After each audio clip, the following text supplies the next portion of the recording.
How's it? Today is Tuesday, woo, January 21st. Back squat with some overhead presses today. Today is pretty straightforward. I went up to 113, which is 3 kilos up from last week, for 3 sets of 10. And yeah, that is the highlight of my squats. Real simple, real straightforward again. I didn't really experience too much difficulty with them. I think I could probably increase up until at least 125 and still be fairly good for sets of 10.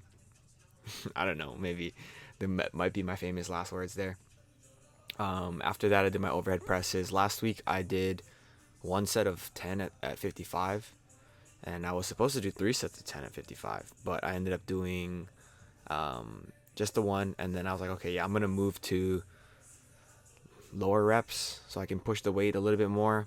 And that's what I did today. So I did 3 sets of 5 for my overhead press at 60.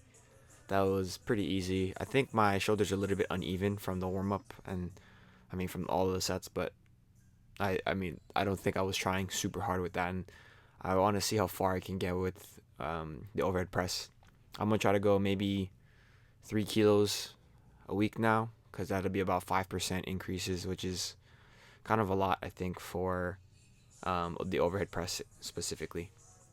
Yeah, other than that, today was really strange. I ate a shitload of food yesterday, so I felt very bloated for the entirety of today.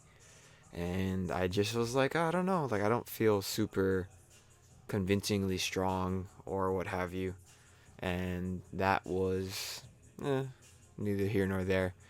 But I also went up to Fremont to run with my girlfriend, because she's actually training for a half marathon soon. Go, baby. You're probably not even watching this, but I ran 1 mile. It was actually really easy, but then my legs started cramping like really, really, really bad. Both of my quads. I couldn't bend my leg and I couldn't straighten my leg. Whatever position my leg was in was kind of where I was stuck. Like I had to kind of waddle around, and then I got to a bench at the park, or it's not really a park, but I got to a bench. I basically plopped down. I didn't, again, I wasn't able to bend my leg. So my legs were kind of straight that whole time, and I just had to wait until the cramp started going away. I started massaging it and whatnot, and then it started to go away. But I was, anticipating running at least 2 miles, maybe even 3, and I felt so bad afterwards. And then we had to go get tacos, and those tacos were super fire.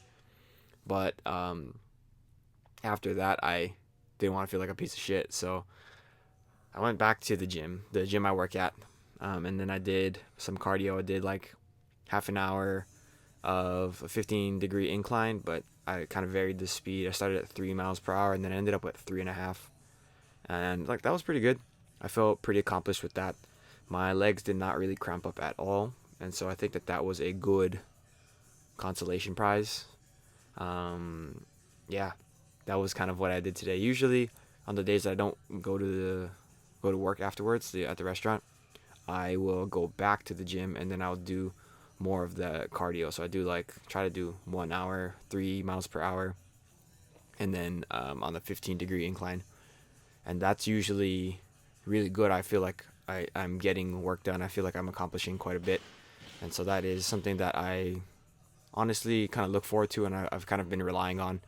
I am trying to lean out just a touch, so that also means that my sort of food intake is being a little bit more dedicated and more, I don't, maybe not dedicated is the word, but more deliberate.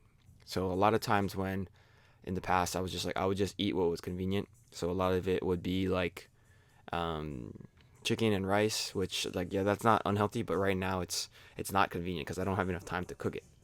So that is problematic. So I've been actually going out to eat a lot more than I want to be. So this week, here's my top set of my overhead press. But this week I'm trying to basically, I always have this idea where if I have one of two options, right? If I just give myself the healthier option for both of those two options, then at the store specifically, if I give myself the healthier of the two options, then I will be forcing myself to eat the healthy option when I'm at home, when there's nothing else to do, when there's no other like um, alternative. And that is, it's gonna take a bit of time to really see any growth. On these right here, my quads, I could actually see the veins in my quads, which hasn't happened in a long time, which means I'm definitely getting leaner, slowly but surely. But yeah, the yeah, just kind of picking the better alternative for the foods is going to, I know that's going to prove very, very beneficial for me. I'm also eating more vegetables. Like, that is the big thing that I would always harp on in the past, where if I could eat my vegetables, I could honestly eat whatever I wanted. And like, I still believe that. It's just that now, because that quote unquote whatever I want is more, it's less flexible because I have to go out and pick foods and stuff like that, then it it limits me a little bit more. So I'm just trying to be more deliberate and more intentional on the choices that I make day to day. And I know it's going to be huge for me. So I'm excited for that. Like lately, I got like cottage cheese and some ham with some crackers, and like that's really good. That's like pretty high protein and stuff like that. So yeah, that's it for today. But thank you for watching. Like, comment, and subscribe. Shoots.